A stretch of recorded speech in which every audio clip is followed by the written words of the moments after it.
Assalamualaikum warahmatullahi wabarakatuh. Mohon izin kepada Bapak Edi Nur Tahjadi, SEMSI, selaku dosen pengampu mata kuliah Bisnis Digital Prodi Manajemen. Di sini kami akan mempresentasikan materi bisnis digital yang berjudul Strategi Bisnis Digital untuk Produk Batik Pekalongan. Melestarikan budaya menggunakan peran generasi milenial.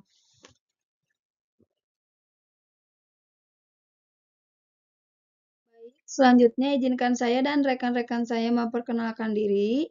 Nama saya Salsa Yolganitia dengan NIM 23500910115 dan rekan-rekan saya Gea Aiska Nabila dengan NIM 23500910007, Siti Mardia dengan NIM 23500910012, Alexa Siti Rahmah dengan NIM 23500910018, dan yang terakhir ada Inka Trisya Permata Utami dengan NIM 23500910025.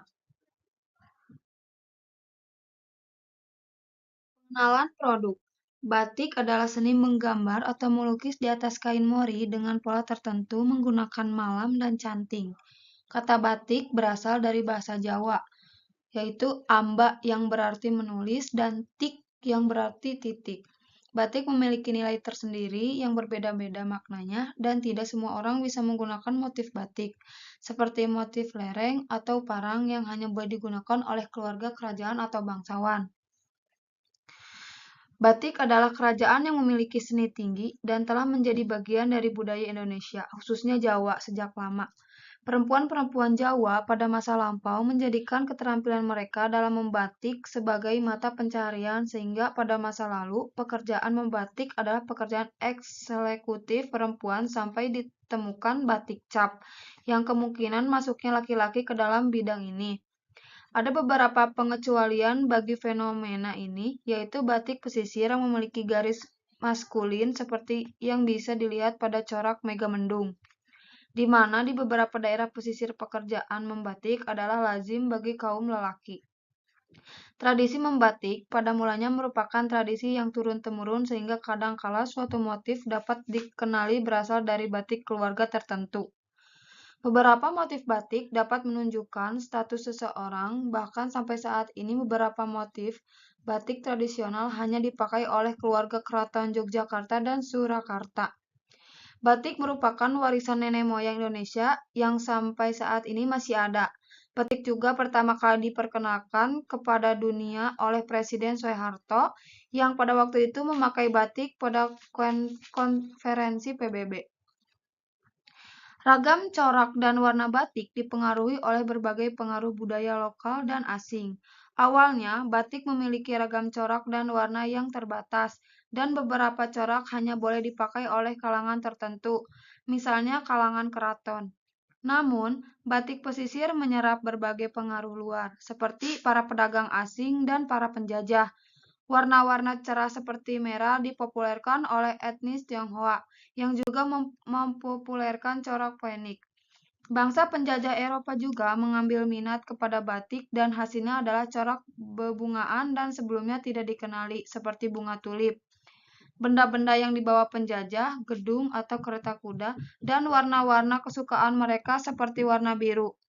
Batik tradisional tetap mempertahankan coraknya dan masih dipakai dalam upacara-upacara adat karena biasanya masing-masing corak memiliki arti atau lambang masing-masing.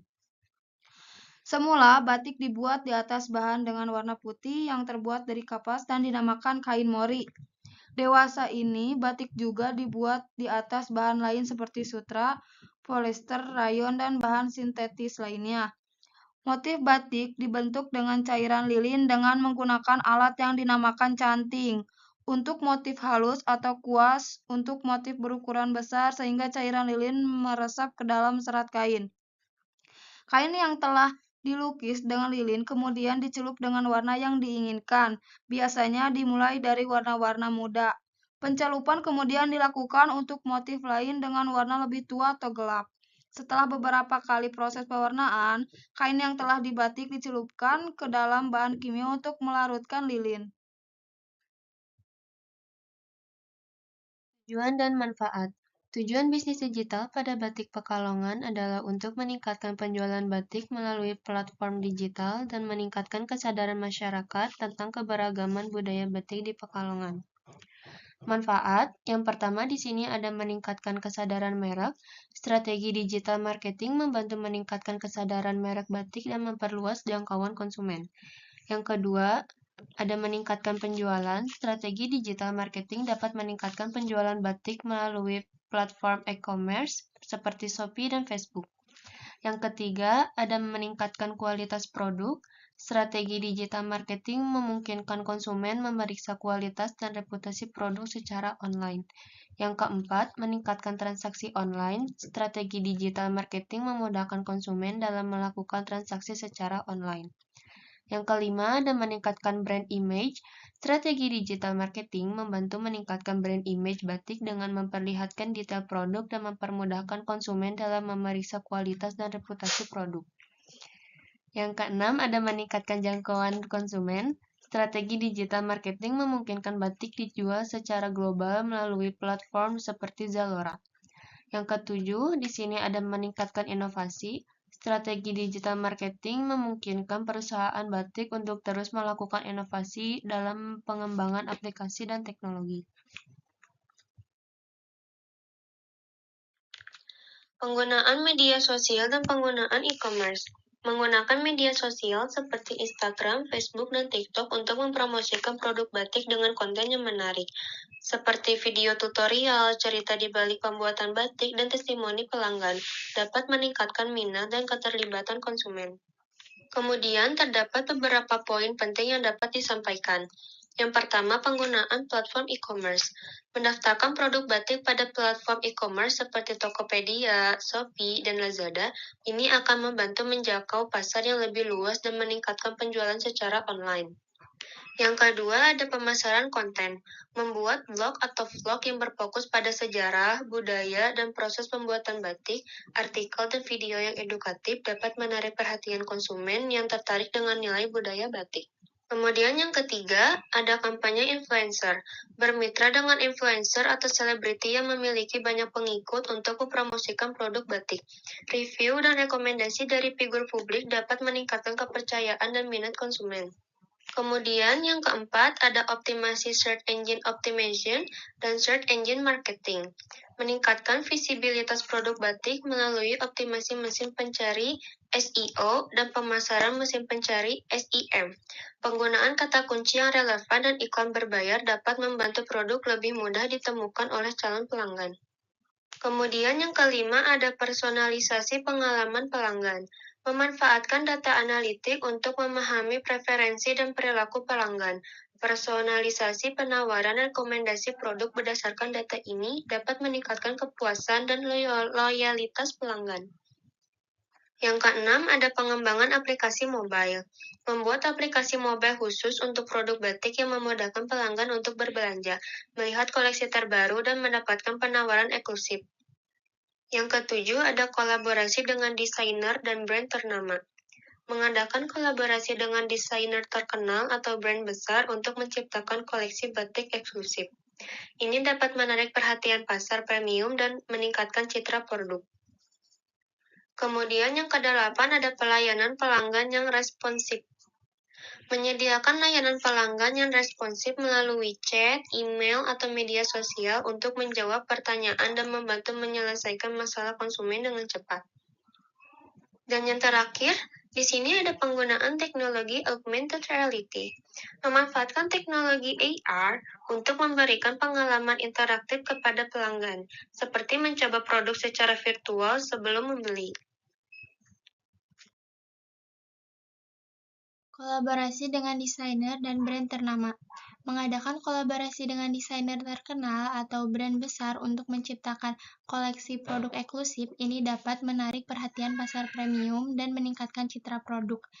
Selain itu, kolaborasi dengan brand ternama dapat membantu mempromosikan batik di pasar global, meningkatkan visibilitas produk, dan membuka peluang pasar baru, baik di pasar modern maupun tradisional. Membangun komunitas dan loyalitas pelanggan. Membangun komunitas dan loyalitas pelanggan dapat meningkatkan kepuasan pelanggan dengan produk batik.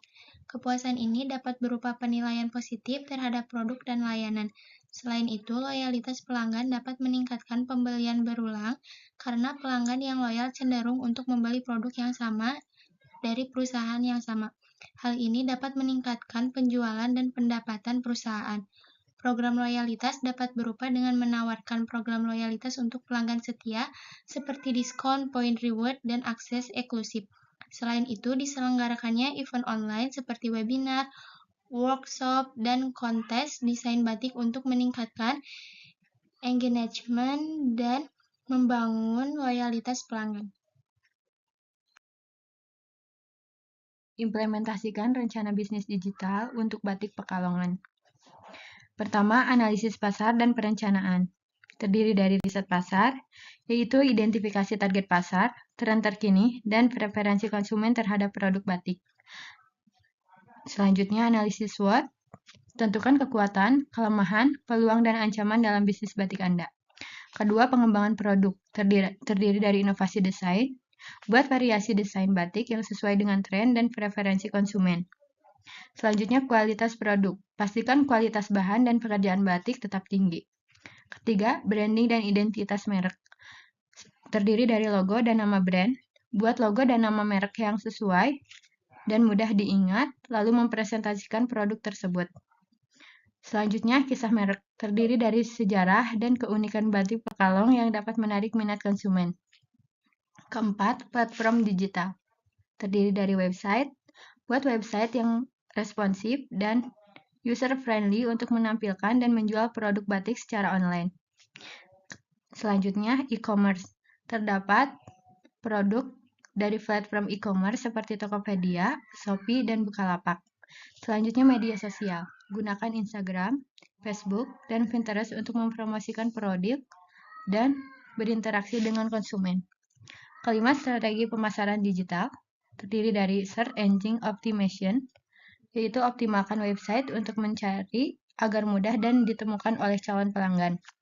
Selanjutnya, konten marketing.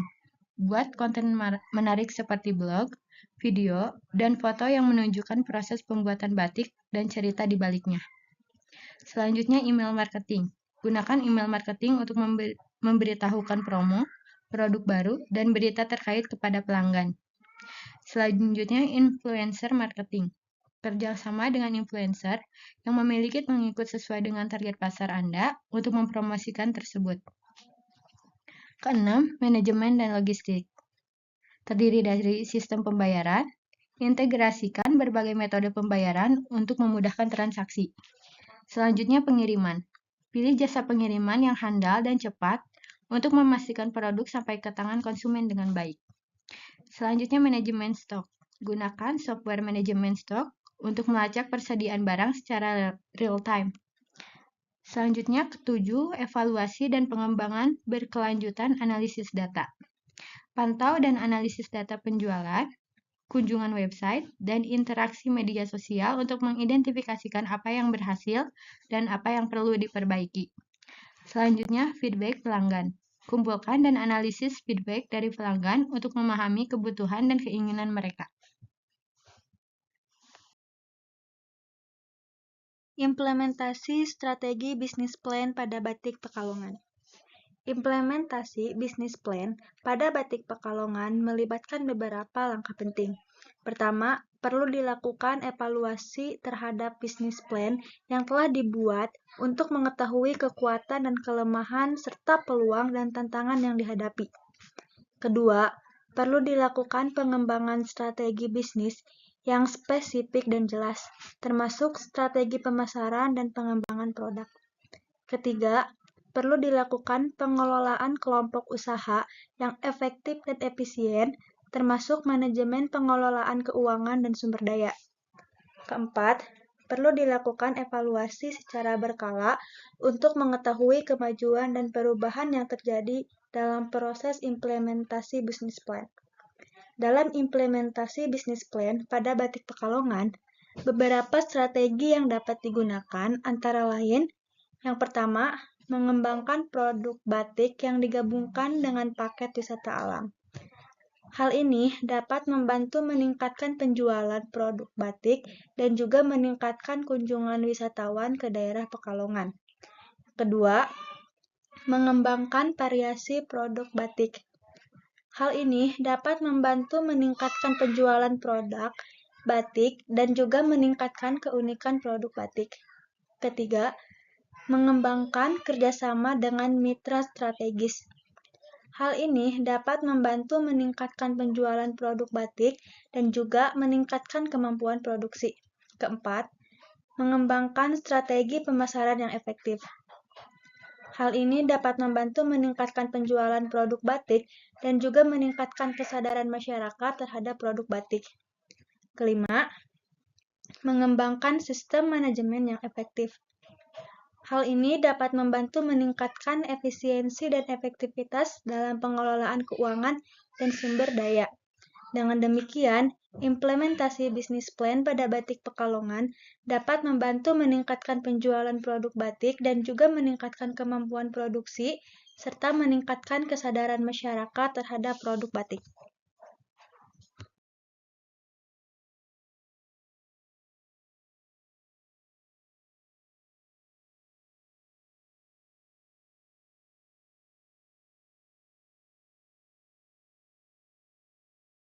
Baik, dari materi yang kami sampaikan, dapat disimpulkan bahwa Batik Pekalongan memiliki potensi besar untuk memanfaatkan platform digital untuk memperluas jangkauan pasar dan memperkenalkan desain batik modern kepada generasi muda. Berikut beberapa poin penting. Yang pertama, meningkatkan jangkauan pasar. Platform digital memungkinkan Batik Pekalongan menjangkau pasar yang lebih luas, baik di dalam maupun luar negeri tanpa batasan geografis. Yang kedua, mengenalkan desain modern. Platform digital dapat menjadi wadah untuk menampilkan desain batik modern yang lebih menarik dan sesuai dengan selera generasi muda. Yang ketiga, membangun brand awareness. Platform digital dapat digunakan untuk membangun brand awareness dan meningkatkan citra Batik Pekalongan di mata generasi muda. Yang keempat, memudahkan transaksi. Platform digital memudahkan transaksi jual beli batik, baik secara online maupun offline, sehingga lebih praktis dan efisien. Yang kelima, yang terakhir, meningkatkan daya saing. Dengan memanfaatkan platform digital, Batik Pekalongan dapat bersaing dengan produk batik lainnya dan meningkatkan daya saing di pasar global. Pemanfaatan platform digital merupakan langkah strategis bagi Batik Pekalongan untuk mencapai kesuksesan di era digital. Dengan strategi yang tepat, Batik Pekalongan dapat terus berkembang dan menjadi salah satu ikon budaya Indonesia yang diakui dunia.